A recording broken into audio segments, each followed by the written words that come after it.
And good morning, class 6. Today our topic is burning and combusting. Burning or combusting is the chemical change in which substances are combining with oxygen and releases energy in the form of heat and light. Like wood, coal, paper, when we are burning it produces heat and light both. Fuels are substances that give us useful energy, both heat and light, when burned. During burning, fuels when the fuels are burning, they use oxygen to release carbon dioxide into the atmosphere. Fuels which are mostly used for cooking and in vehicles for transportation, they are based on the physical state. Fuels can be classified into solid, liquid and gaseous. You know that because gaseous, it is used in your houses, liquid petrol, solid wax you are using. Fuels such as kerosene, petrol and diesel, they comes in the liquid form, whereas they are obtained from the distillation, obtained by fractional distillation of petroleum and other many processes.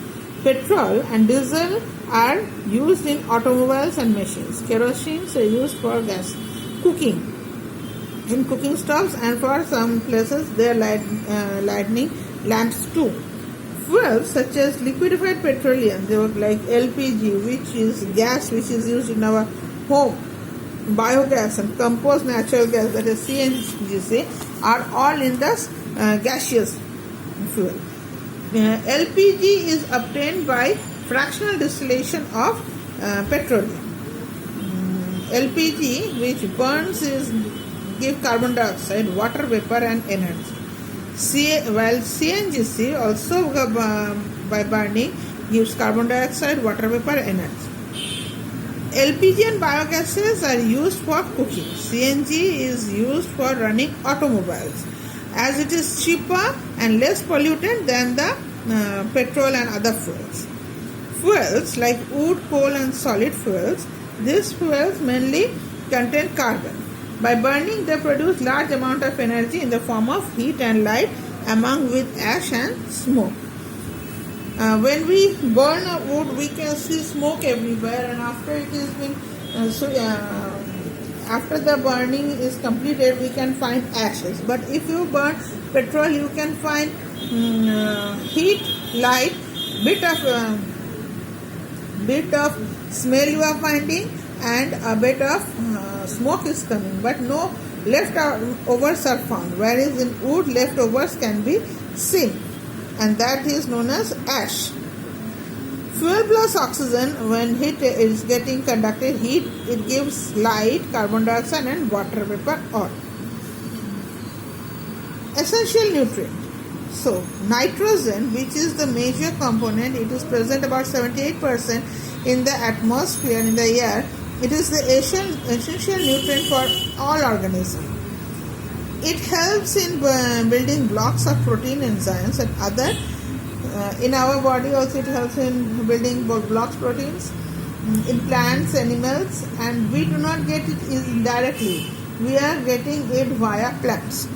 And also other cellular constituents which are essential all are for all form of lives have been obtained from this process. Proteins makes our skin and hair and beautiful and help in carrying out various processes in our body, such as digestion of food, growth and repair.